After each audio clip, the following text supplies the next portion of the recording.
teman-teman, selamat sore. Sore ini kita bakalan ngobrol lagi nih di Instagram live-nya PM Counseling bersama narasumber kita hari ini. Tapi sebelumnya saya chat lagi narasumbernya supaya segera join sama kita. Hai Hana, thanks for join. Hai Ranti. Tunggu ya. Gitu, oke. Oke, halo halo. Hai. Oke, teman-teman. Iya, ini udah ada 7 orang yang join nih kok. Mantap. Halo halo. Ada Cici Diana loh, Nak. Oke, Mbak Diana. Hai. Selamat ulang tahun Cici Diana. Oke. Oke. Oke, jadi hari ini kita bakal bahas tentang the power of thinking in the middle of crisis ya, di krisis yang lagi sekarang kita alami. Gimana sih pikiran kita ini bisa berdampak juga nih. Nah, hari ini kita akan bersama dengan narasumber kita, yaitu Ko Janet Karis. Hai Ko, hai gitu Kak. Ya, jadi luar biasa. Oke, jadi Ko Jeril adalah coach dan trainer dari John Maxwell Team yang sehari-harinya juga sebagai coach, juga sering membawakan training tentang leadership dan juga tentang topik-topik pengembangan diri lainnya ya kok ya. Ya. Ya, hari ini akan berbagi sama kita nih tentang gimana kekuatan pikiran ini bisa mempengaruhi hidup kita, ya. Dan mungkin kita langsung aja kok ya. Sip. Oke. Nah, kok kenapa sih kita penting nih kok untuk ngebahas tentang pikiran ini kok? Nah, pertanyaan yang bagus. Menurut lu kenapa, Nak? Kok aku dibalikin sih? Iya, ya. Ya, nah gue jawabnya pakai cerita aja ya, Nak ya. Iya, jadi boleh. Ya, jadi teman-teman sadar atau tidak sadar kita itu hidup kita dan kemudian apa yang kita capai sekarang sebetulnya adalah hasil dari pikiran kita loh, Nak. Ya. Saya Oke, contohnya gimana tuh kok? Masih ngawang-ngawang nih kok. misalnya gini. Pernah nggak dulu waktu lu kuliah atau waktu lu lagi sekolah, lu ujian dan menurut lu gampang lah, ini mah gampang pelajaran ini. Kalau lu punya pemikiran, oh pelajaran ini gampang, kira-kira apa yang lu lakukan, Nak? Nggak belajar sungguh-sungguh. Terus kadang-kadang pernah nggak begitu ulangan, begitu ujian, waduh ternyata susah, waduh nyesel deh gua nggak belajar. Kebayang nggak, Nak? Kebayang itu. Jadi ya teman-teman bahwa memang yang kita alami sekarang itu tidak makasih Mbak. Yang kita alami sekarang itu sangatlah dekat dengan apa yang kita pikirkan. Nah, jadi gue mau cerita nih, gue mau cerita bagaimana gue banyak sekali melakukan kebodohan-kebodohan. Nah, Oke. Gimana kok berani kok ceritain kebodohan di sini kok? orang bodoh ya berani aja. Oke. Gimana kok? Ya, jadi ceritanya gini, nah, gue itu sebetulnya takut terbang dulu. Gue takut terbang, saking takut terbangnya, gue itu nggak bisa tidur sebelum gue berangkat. So, lu kebayang orang takut terbang, nggak bisa tidur, tapi gue paling suka nonton air crash investigation. Oke. Lu nggak suka terbang, tapi kemudian lu mau sukanya nonton air crash investigation. Nah, apa yang terjadi? Yang terjadi adalah gue harus waktu itu pergi training, dan gue harus pelayanan. Artinya yang meminta gue bicara itu non-profit organization. Karena non-profit organization, tentunya gue juga nggak bisa minta nawar. Nggak mau, gue pengennya pakai merek A, gue nggak mau pakai merek B, kan nggak bisa ya, namanya juga non profit. Nah, walhasil akhirnya gue itu diberangkatin terbang pakai airlines yang bikin gue takut. Karena ada beberapa kali masalah-masalah dengan airlines tersebut. So what happened? Yang ada gue stres karena yang ada gue takut, gue nggak bisa tidur. Jam 3 pagi gue berangkat naik taksi sampai di airport untuk pesawat jam 5. Singkat cerita, turun, gue masuk ke bagasi, masukin bagasi ke check-in counter, terus gue buru-buru masuk ke toilet, nak. Maksudnya adalah untuk menenangkan diri, nak. Ya, di dalam itulah, di dalam ukuran berapa kali ya, 1,5 kali 2 meter, gue berdoa, aduh Tuhan, kok gue takut begini, katanya gue beriman, katanya orang punya Tuhan, loh kok gue jadi takut nih. Nah, kemudian gue memompa semangat. Halo Kakak Mega, ada Kakak Mega juga. Halo Yohan.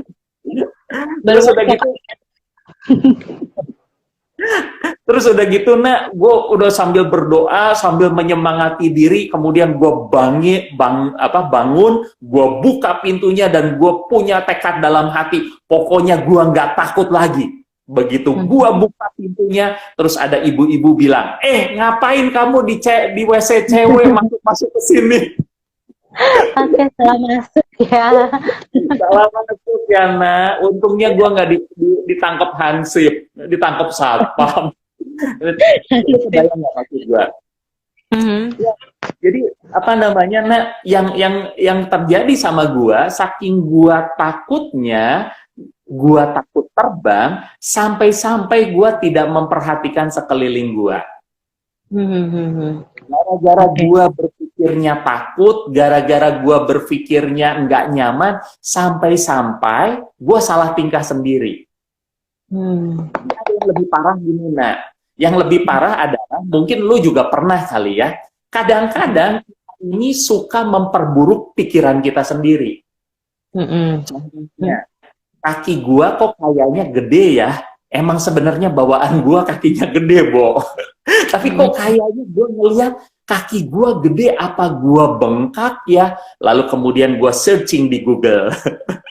Lu kebayang setelah lu searching apa yang terjadi, nak? Kira-kira tambah takut atau tambah lega, nak? Biasanya makin pusing sih, karena kebanyakan info kan. Terus bener banget. Yang terjadi adalah kebanyakan info, makin lama makin pusing, yang makin lama makin stres sendiri kan. Habis gitu bawaannya jadi happy atau bawaannya jadi ngambek-ngambek kan? Yang pertama atau kedua, nak? Yang kedua ya, uring-uringan kali ya. Jadinya. Nah, jadi itu sih, nak, yang gue bayangin, yang gue ceritain adalah bagaimana seringkali tindakan-tindakan kita itu sangat dipengaruhi oleh pemikiran kita. Dan bahkan, karena saking takutnya, gue ngelihat kaki gue bengkak, sebentar-bentar gue nanya bini gue, kaki gue nggak apa-apa nggak ya? Terus kemudian gue searching, kaki bengkak bisa jadi deep vein thrombosis. Waduh, gue lagi mikir, apa tuh DVT? Ntar makin senewen. Pemikiran itu bahwa ada yang wrong dengan gua mengakibatkan gua tidak nyaman, mengakibatkan gua mencari info, yang mengakibatkan kayak lingkaran setan, karena makin lama nggak maju-maju, yang jadi negatif melulu. Dan kan, apakah kita menikmati kehidupan yang seperti itu? Of course not. Teman-teman, bisa kita bayangin bagaimana pikiran itu menguasai kita. Bahkan seperti ini, baca buku yang mengatakan our mind is our battlefield. Medan pertempuran kita, manusia-manusia modern itu bukan di medan perang saja, tapi medan perangnya ada di pikiran. So itu sih, nah, itu contoh bagaimana pikiran itu bisa menghancurkan lu, tapi sebenarnya pikiran lu juga bisa datengin Tuhan buat lo. Nah itu sih kok yang mungkin aku tadi pikirin kalau misalnya pikiran ini bisa membawa dampak yang negatif ke kita, bisa berdampak negatif ke kita, berarti harusnya bisa juga sebaliknya dong ya, bisa membawa keuntungan, bisa membawa hal-hal yang lebih positif ke diri kita. Nah kalau itu gimana tuh kok? Very good point. Kadang-kadang apa namanya, gue cerita dulu deh pengalaman gue masuk lift. Hari itu pagi hari gue masuk lift ketemu klien. Terus tiba-tiba gue nggak kenal siapa dia, nak. Gue nggak kenal, tapi dia apa namanya cewek, mungkin umurnya 40 tahunan ke atas, tapi dia itu terlihat begitu semangat, nak. Begitu semangat, masuk lift, dia menyapa orang di lift, semangat Pak, apa, selamat pagi gitu. Kemudian dia dengan apa ya, dengan kelihatan gitu ya, dengan semangat, dia menyapa, dia mencet lift, dia tutup pintu dan kelihatan happy. Wow, kebayang nggak pemikiran itu kemudian membuat lalu gua tanya, Bu, boleh tahu nggak Ibu di bagian apa? Oh, saya sales. Pantas nggak sales kayak begitu? Pantas banget. Nah, teman-teman, gue kemudian melihat bahkan hal sekecil apapun bisa memengaruhi pikiran kita untuk mengikuti hal yang baik. Jadi kemudian gue, kenapa enggak ya? Oh, kalau kita mau supaya orang lain lebih nyaman sama kita, oh kita harus berpikirannya apa namanya terbuka, mengikuti contoh-contoh yang lain. Nah, jadi itu hal simple bagaimana apa ya itu bisa dan itu bisa menular banget, nah itu bisa menular. Nah kemudian kalau begitu, gue mau cerita lagi nih, nak. Oke.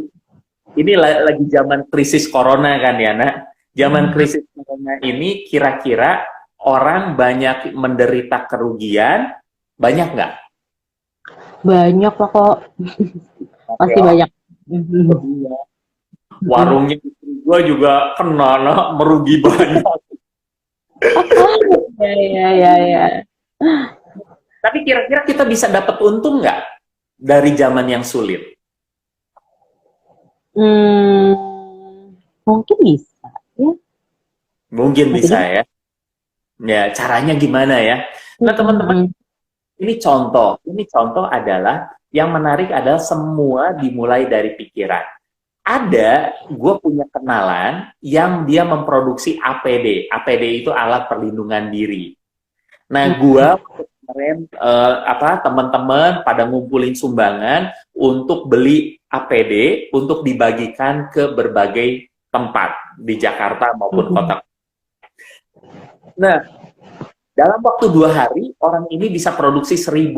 Ternyata gue tanya kan, lu punya nggak produk description-nya? Punya nggak ininya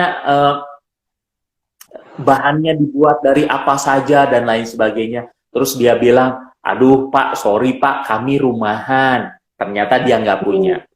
Tapi gue cukup kagum karena apa? Dalam 2 hari dia bisa produce 1000. Lalu gue tanya, emang lu ngapain sih? Oh, saya ini dokter gigi. Nah, tahukah dokter gigi ini adalah orang dengan profesi yang paling rentan? Karena kan corona, jadi kan dokter gigi juga kan harus sangat hati-hati.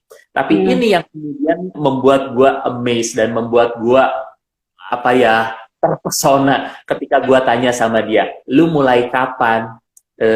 Baru aja gegara corona ini, baru dia mulai bisnis APD. Can you imagine that?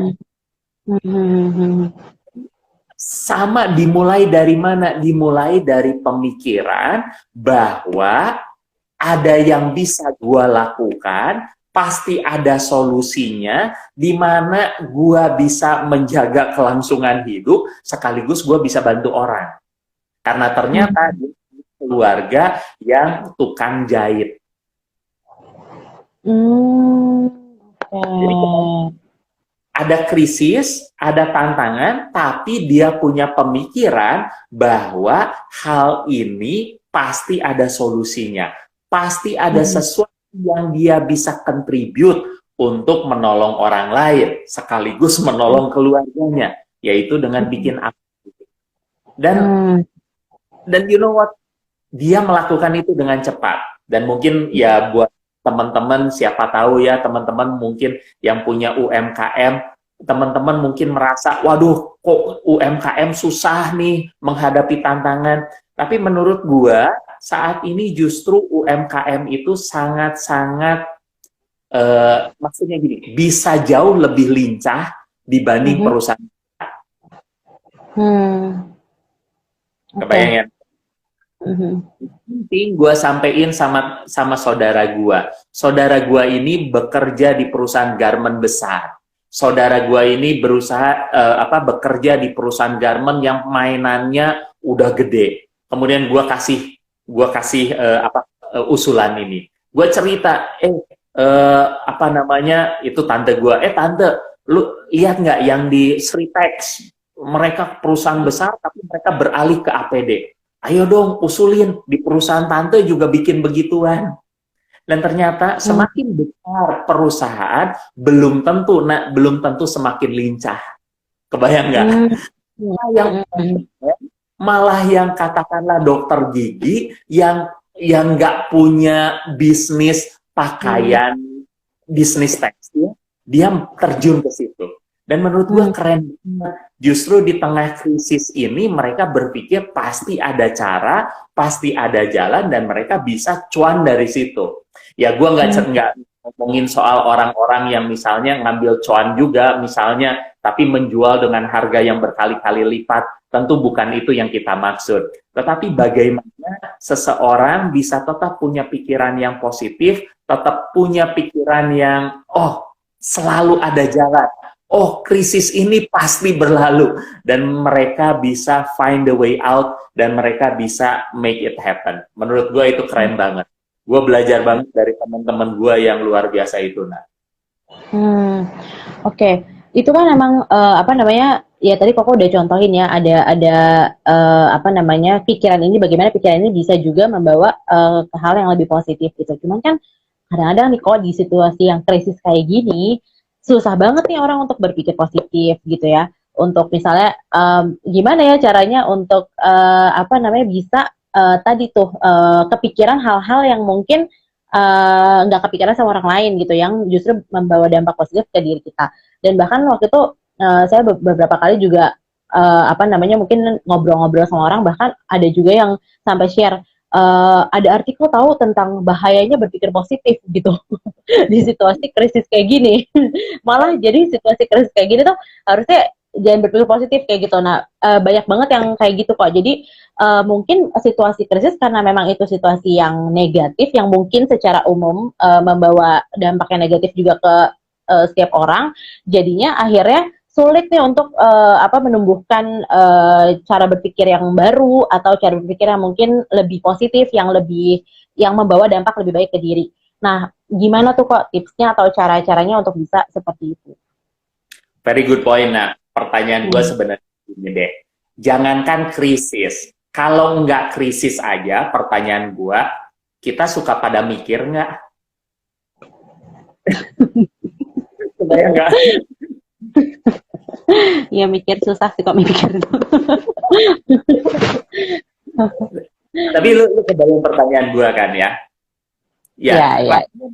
Kalau mau jujur kita harus mundur. Kita harus mundur satu langkah. Gue percaya kita itu krisis dalam pemikiran. Bayang ya. Itu tidak terbiasa punya pikiran, membangun pikiran-pikiran yang positif.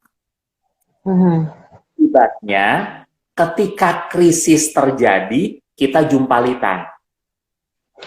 Oke. Nah, gue kasih contoh ya. Misalnya gini. Ya ini misalnya, ya teman-teman, Nana kan di Fame ya. Nah, saya tanya, Nana Fame Counseling ini udah jalan berapa lama nih, Nah?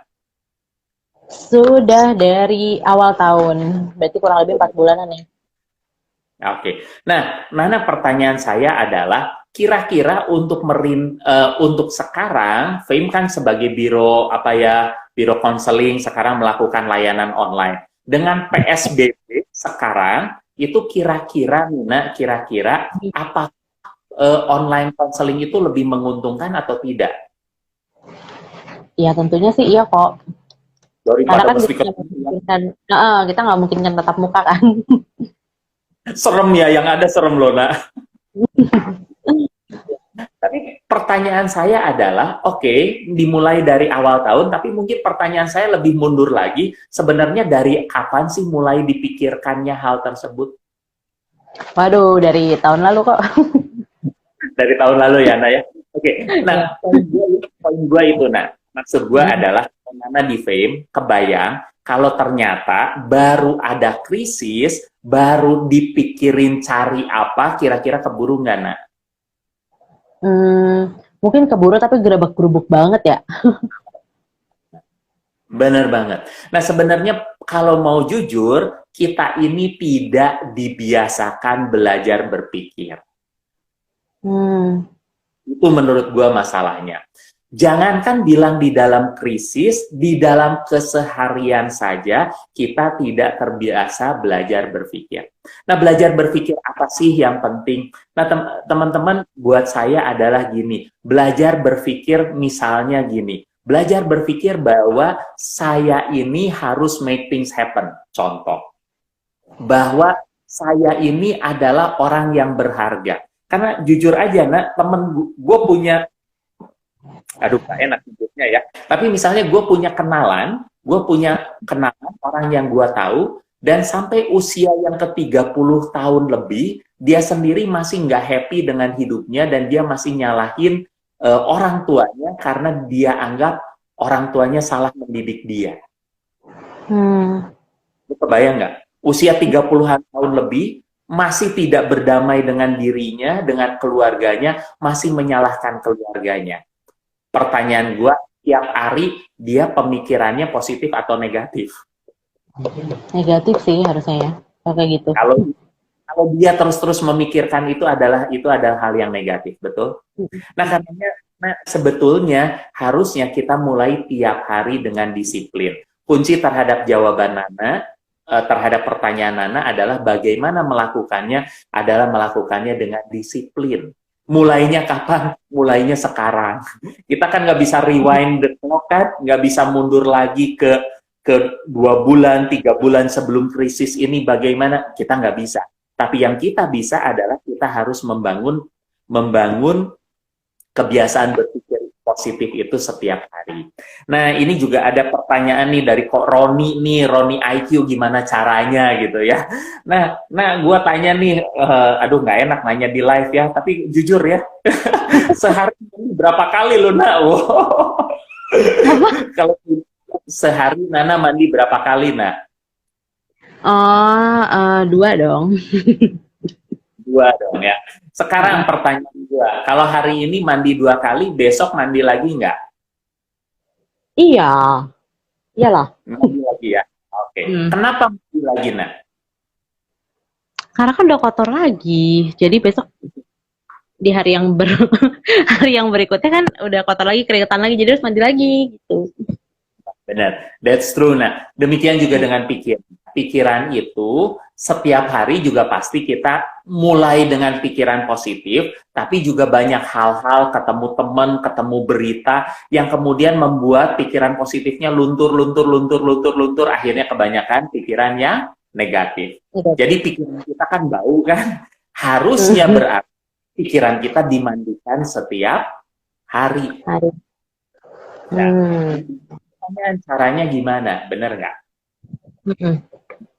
Ya, teman-teman, ini tergantung dari teman-teman sendiri. Nah, mungkin setiap orang beda-beda, tapi menurut gua ada baiknya kita itu mengenali tipe pembelajaran kita. Gua ini adalah orang yang sangat audio. Nah, artinya kalau gua belajar, gua itu sangat senang belajar lewat ngedengerin orang, ngedengerin training, ngedengerin kaset, radio. Gue sangat mudah belajar seperti itu. Gue bukan tipe orang yang belajar lewat gambar-gambar, diagram. Lu kebayang? Nah, gue adalah yang auditori. Nah, ya gue sekalian cerita. Aduh, jadinya cerita lagi ya, nah ya. Cerita bagaimana mengembangkan kebiasaan ini. Ya teman-teman, gue pernah punya punya masalah yang berat dulu, sampai-sampai gue itu psikosomatis, nak. Oke.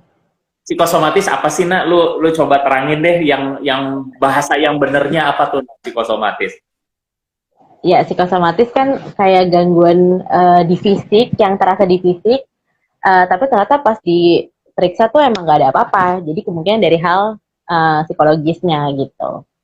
Jadi sebenarnya kalau ada orang yang sebenarnya gangguan psikis ya, bener ya, nak ya?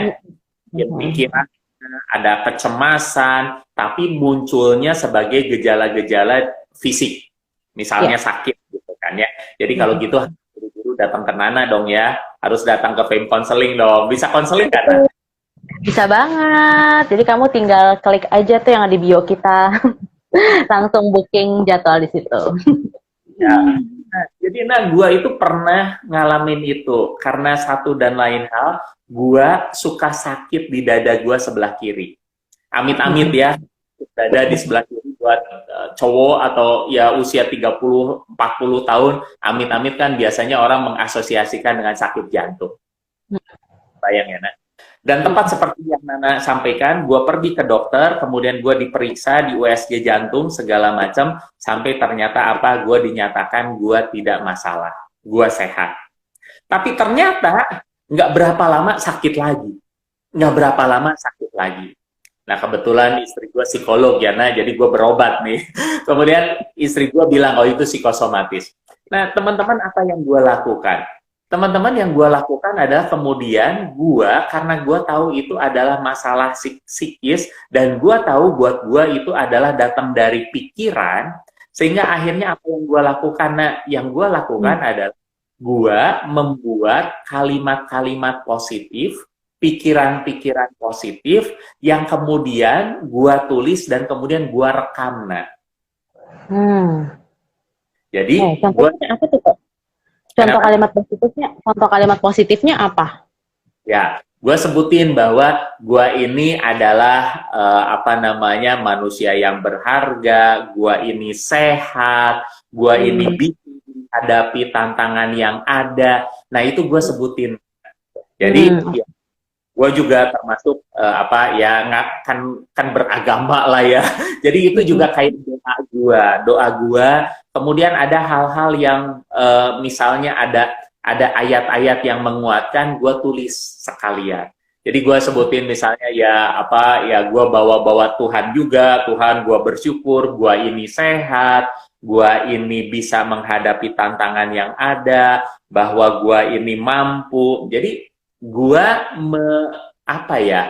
menyampaikan harapan-harapan gue, dan gue ucapkan dan gue rekam. Nah, terjadi adalah hampir setiap hari gue dengerin, nah.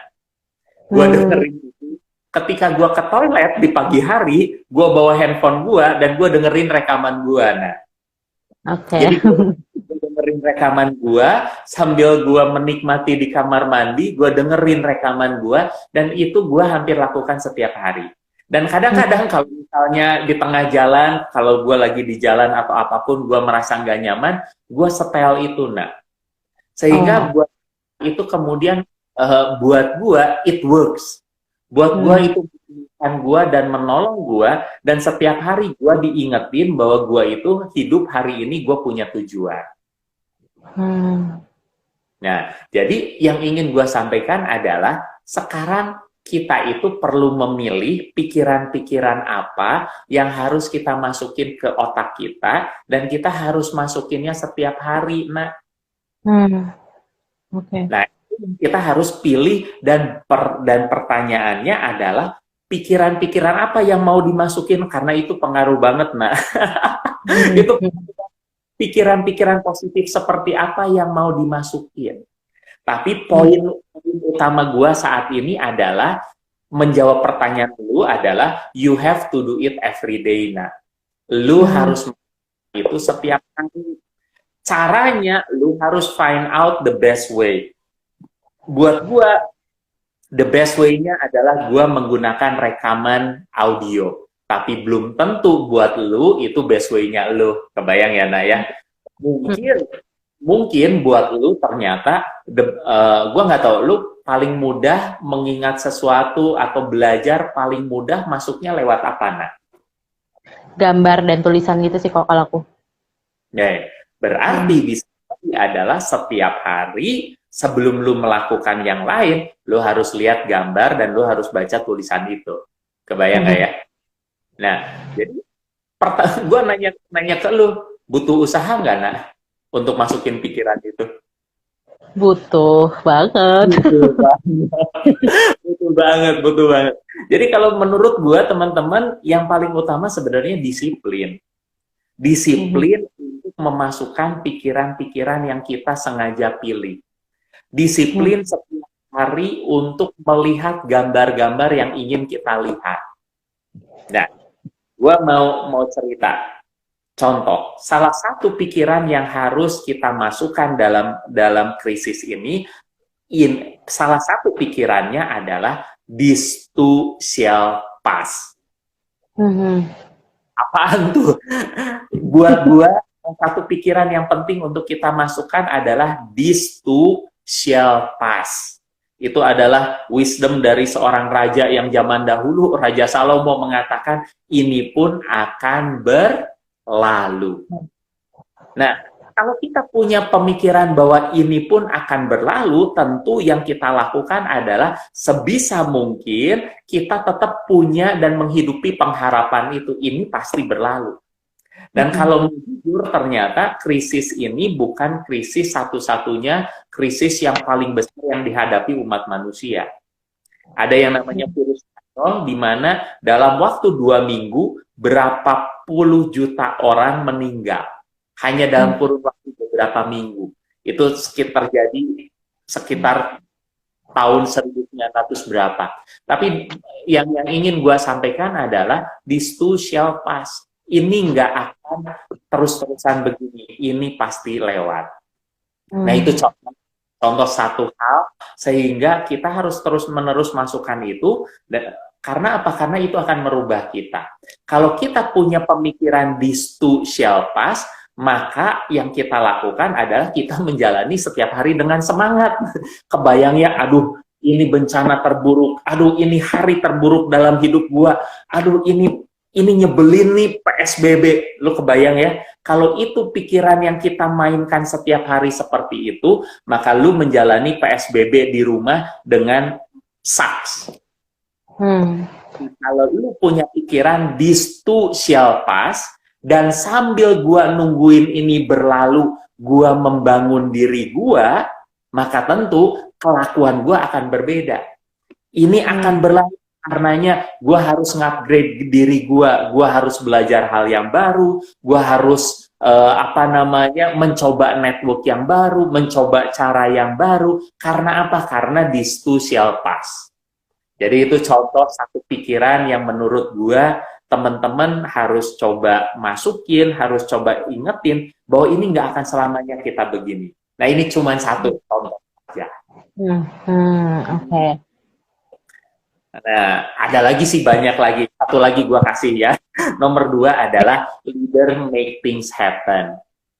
Ini yang kita harus pikirkan. We have to make things happen. Ini adalah pola pikir positif yang kita pikirin, oke, kita tahu susah, iya, tapi pasti ada caranya. Kita harus make things happen karena pasti ada caranya. Caranya selalu ada, tapi mungkin belum ketemu. Ya. Sebagai contoh adalah yang tadi gue bilang, penjual APD. Dia sudah nemuin caranya. Caranya adalah dengan berjualan APD. Dia melihat kebutuhan di sekitar, lalu dia cari network untuk make things happen. This nomor 1, yang nomor 2, make things happen, karena kita tahu selalu ada caranya. Yang ketiga, gue kasih bonus. Yang ketiga adalah kita harus mengembangkan pola pikir, pemikiran kita selain this too shall pass, make things happen. Yang ketiga adalah, kita itu harus berpartner. Karena apa? Kita nggak pernah bisa melakukannya sendiri. Temen gue yang jualan APD, dia nggak punya perusahaan konveksi, keluarganya yang punya. Dia berpartner dengan keluarganya, tapi keluarganya juga ternyata kapasitasnya terbatas. Dia nyari kerjasama sama orang lain. Kebayang ya? Jadi yang ketiga adalah dalam krisis ini, gue bisa kerjasama sama siapa ya? Dan gue sepupu yang luar biasa. Sepupu gua ini palu gada, apa aja lu mau gua ada. Mulai dari jualan kue sampai tisu sampai penyemprot disinfektan sampai apa namanya sabun, vitamin, apapun yang bertujuan untuk disinfektan dan menjaga kesehatan semasa corona, dia bisa sediain. Wow. Tapi ternyata dia nggak bikin itu, nah. Dia kontak-kontaknya, dia cari barang dari orang lain, nah. Oh, oke. Jadi dia cuma dia cari partnernya, dia yang promoin gitu. Kasarnya memakelar, nah. Tapi itu yang dia lakukan. Jadi apa namanya? Oke, ini akan berlalu. Supaya berlalu, gue juga kan harus bertahan hidup kan. Yang kedua adalah yang gue harus make it happen. Gue harus bisa bertahan. Caranya yang ketiga adalah dia lakukan partnership. Dia cari teman, kerjasama, dia minta bantuan sama orang lain. Kebayang ya, Nak ya? Menurut gue penting untuk kita lakukan dan kita harus tumbuhkan setiap hari. Dan ternyata kita harus mulai pemikiran ini setiap hari. Nah, jadi nggak bisa nih ya, abis kita ngobrol-ngobrol begini, oke deh kalau begitu gue mau mulai masukin pikiran positif. Ya udah, masukin pikiran positif. Sekali buat seminggu nggak bisa. Setiap hari harus dimulai pikiran positif apa yang lu mau masukin. Dan lu harus masukin itu secara konsisten. Nah, tapi gue tertarik dengan pertanyaan lo atau statement lo. Ada temen lo yang bilang bahwa jangan berpikir positif karena berbahaya. Kira-kira kenapa? Nah? Berbahayanya kenapa? Karena dia mungkin kayak dia mau prepare buat hal-hal yang negatif kali kayak. Maksudnya kan sekarang dia mengalami hal negatif nih, kalau misalnya dia kebanyakan berpikir positif, jadi nantinya nggak prepare buat hal-hal negatif gitu. Kalau itu kejadian. Ya, nah teman-teman pengen ngingetin juga, berpikir positif bukan berarti buta realitas. Kebayang ya? Berpikir positif itu tidak berarti menutup mata akan realita. Kalau kita menutup mata akan realita, itu namanya keterlaluan, kebangetan. Terus COVID itu seperti apa yang harus kita lakukan, kita harus tahu. Tetapi poinnya ini adalah contoh, kalau balik lagi ke COVID adalah jangan bolak-balik yang dibaca itu semua berita yang negatif. Karena akan membebani kita dan pikiran kita nggak nyanggup. Psikis kita nggak nyanggup, kita bisa breakdown. Tapi yang penting adalah Anda harus mengedukasi diri lu dengan source yang benar. Maksudnya jangan semua dibacain, jangan semua ditelan bulat-bulat, tetapi cari source yang benar. Apakah kalau sekarang kan lu masuk YouTube atau lu masuk Google, itu suka ada muncul katakanlah referensi-referensi COVID. Carilah dari tempat yang percaya. Lalu seimbangkan, jangan yang negatif, jumlah mati sekian, jumlah mati sekian, jumlah mati sekian. Tapi nggak pernah ngelihat jumlah sehat sekian. Kebayang ya, Naya?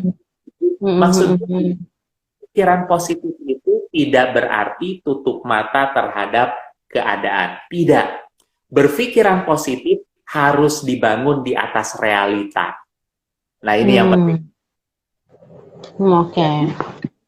Berpikir positif harus dibangun di atas realita. Maksud gue begini.